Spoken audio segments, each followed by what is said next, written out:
Riding a 5-match winning streak, the volleyball team faces number 23 Minnesota in a home-and-home series this week. Badgers play in Minneapolis on Wednesday at 6 p.m., and that match will be televised live by BTN. UW then hosts the Golden Gophers on Saturday at 7 p.m. here at the Fieldhouse. Head coach Kelly Sheffield is here. We'll have some opening comments and take questions.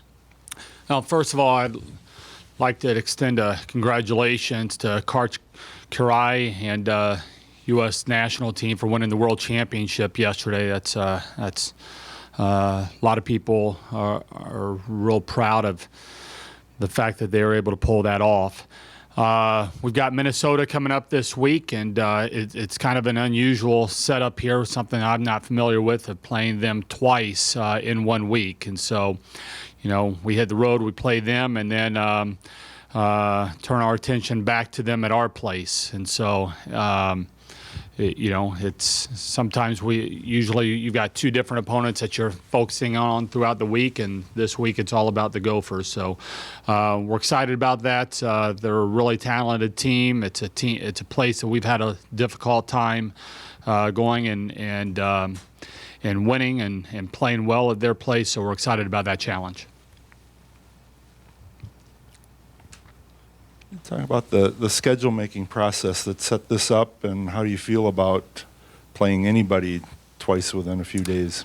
I don't know. It's unusual. I've never done it. It's probably I'll have a better feel. You know, ask me after the week how I like that. It's you know, it's 14 teams. You know, it's 14 teams in the conference, and you have travel partners, and so you know that's when you have travel partners that breaks down to 7 groups, and you have pods of 4. You know, and so it's there's going to be 2 teams that are just kind of hanging out there, and so what the conference has decided to do is that those 2 teams that are just hanging out there will play against each other. My guess is that, you know, maybe next year or down the road we do away with travel partners like some of the other sports are doing, and you know, we're not, you know, we're, you know, Indiana, Purdue are travel partners, but it's not like we're playing one of them and then going right to the other place. We're coming back here. So it almost doesn't even make sense to have travel partners anymore. I don't know. I guess what it does allow is that you're focusing on one team. You get to go back and watch video, and you get to train and prepare again and fix some of the things that didn't go your way the first time and try to make it better. I don't know. It's from a coaching standpoint, I kind of like it. You know, it's from a motivational standpoint, you know, with our kids. I don't know. It's a good question.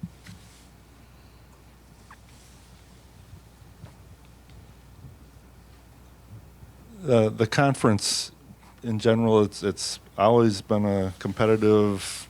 You figure it was going to be a close battle for the top. What's your take on what's happened so far, and any surprises in the way things are shaping up about a third of the way through the conference? I think it's awesome. You know, it's. I think one thing for certain is you can't predict what's going to happen. You know, and those are really fun years in whatever conference, whatever sport. When you have one of those put together, I mean, it's, you know, just teams are just beating up on each other. It's. I think it's got to be exciting for the players as well. You know, you sit here and my goodness, I think there's 10 teams that are 500 or better right now. It's, you know, and there's I don't know, about a half dozen that are within a game and a half of, you know, of the lead, and so it's who the heck knows, you know. And I think it makes it exciting for the players. I think it makes it exciting for the fans, and there are certainly no gimmies this year. What kind of strides do you think the team has made since the 2 losses and now the 5 wins in a row that you guys have rattled off? I think we're communicating a lot better. I think we're working better as a team. I think those have been things we've really tried to do. I think we've got some players that are they bought into the idea that they've got to expand their games, and you know, offensively, I think we're making some strides of being able to hit some different shots. That I would say that they would probably feel that we're just we're tied in, we're connected a little bit better with our communication than what we were. At times we thought we were kind of some individuals out there, and I think, when you kind of take it on the chin a couple times, there becomes a little bit more of an urgency of working together, and I think that's something they bought into.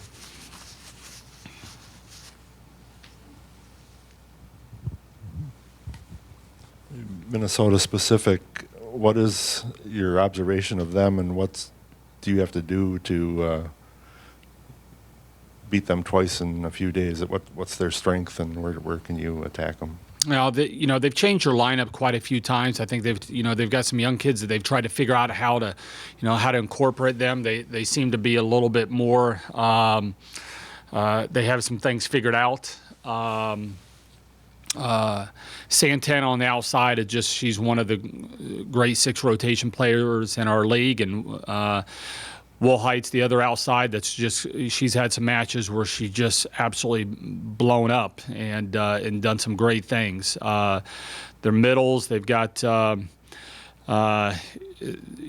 2 twins that are really coming into their own. A right side that just absolutely gave us fits both times that we played them, and a really good libero who's has jumped in that spot probably about 8 or 10 matches ago, and is really giving them a lift.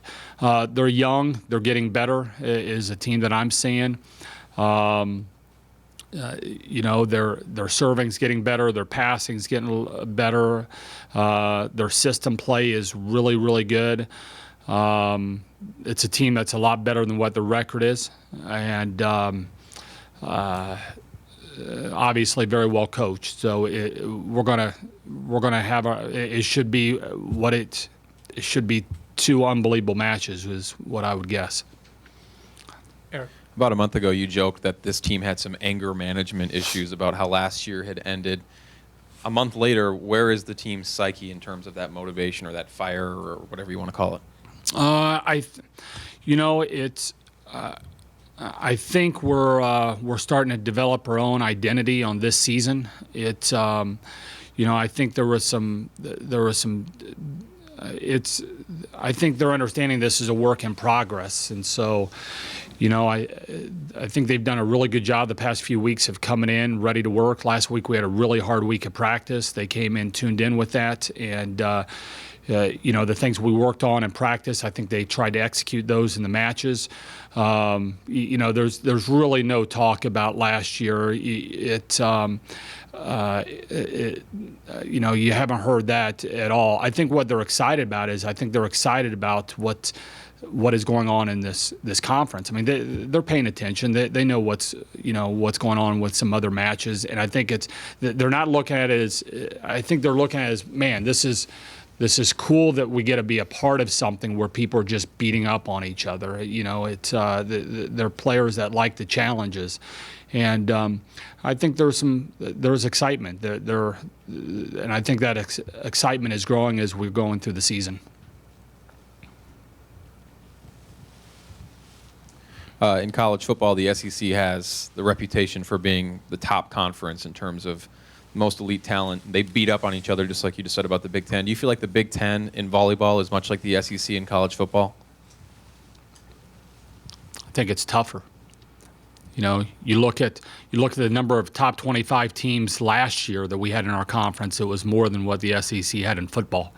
It's a bear. And I think we've got almost twice as many Division I teams, in college volleyball than there are in there. Not saying that's a weak conference in football, because it's obviously not, but it just goes to show how strong the Big Ten is in volleyball. It's just every night is unbelievable, and you have 7 teams in the Sweet 16 a year ago, and you could duplicate that again this season. It's a bear, and it's exciting. If you're a competitive junkie, you absolutely love it. Anything else for Coach? Thanks a lot, guys. Thanks, Kelly.